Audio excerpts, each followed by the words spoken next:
브라질 북부 마나우스 시내에 위치한 공동묘지입니다. 코로나19 사망자가 급증하면서 공동묘지가 크게 붐비고 있는데요. 마나우스시는 코로나19가 확산하자 최근 6개월간 방역 비상사태를 선포했습니다.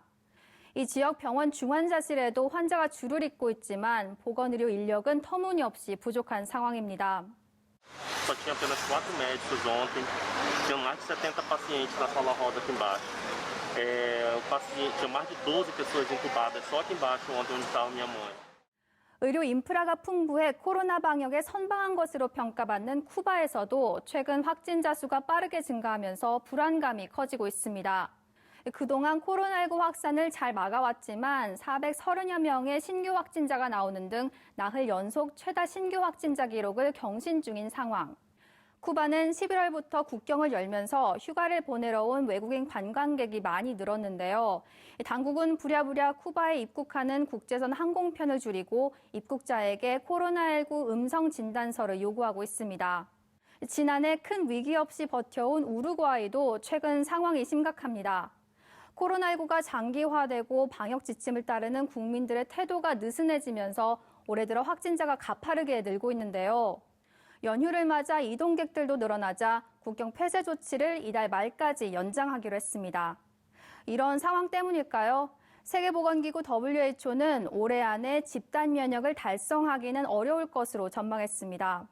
Even as vaccines start protecting the most vulnerable, we're not going to achieve any levels of population immunity or herd immunity in 2021. And even if it happens in a couple of pockets in a few countries, it's not going to protect people across the world.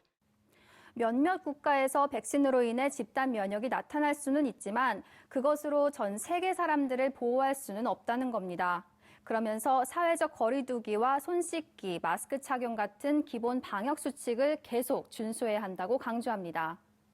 한편 코로나19 바이러스 기원을 조사하기 위한 국제조사팀이 오는 14일 중국에 도착할 예정인데요. WHO는 이번 조사가 누군가를 탓하기 위해서가 아니라고 밝혔습니다. 코로나19 발병 초기에 관련 정보를 투명하게 공개하지 않아 비판을 받아온 중국.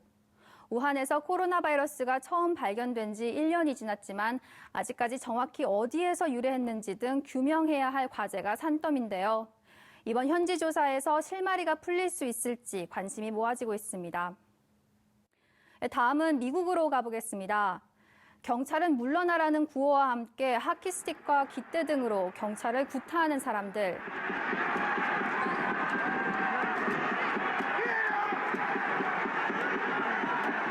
지난 6일 트럼프 지지자들이 미 의회 의사당에 난입하기 위해 무차별적으로 경찰들을 구타하는 영상이 공개됐습니다. 의회 습격 사건으로 미국 사회의 불안과 혼란이 커진 상황에서 전국적으로 또 다른 무장 시위가 열릴 가능성이 나오고 있는데요.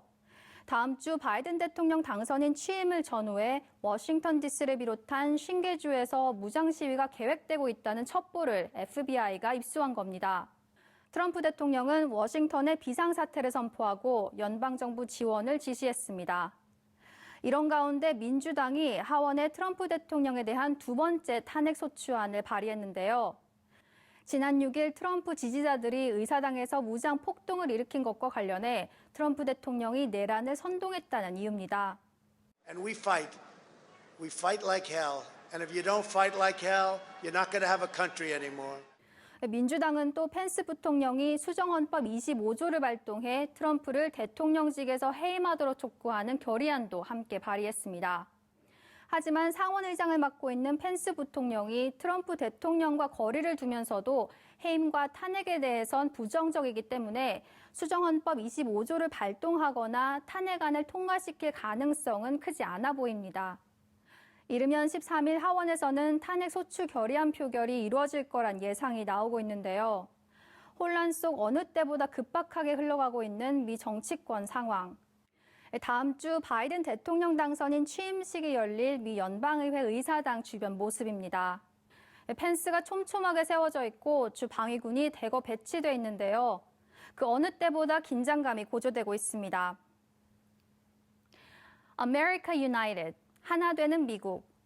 바이든 취임식 주제처럼 미국이 분열의 페이지를 넘기고 통합과 화합을 써내려갈 수 있을지 지켜봐야겠습니다. 지금까지 온세계 손정인이었습니다.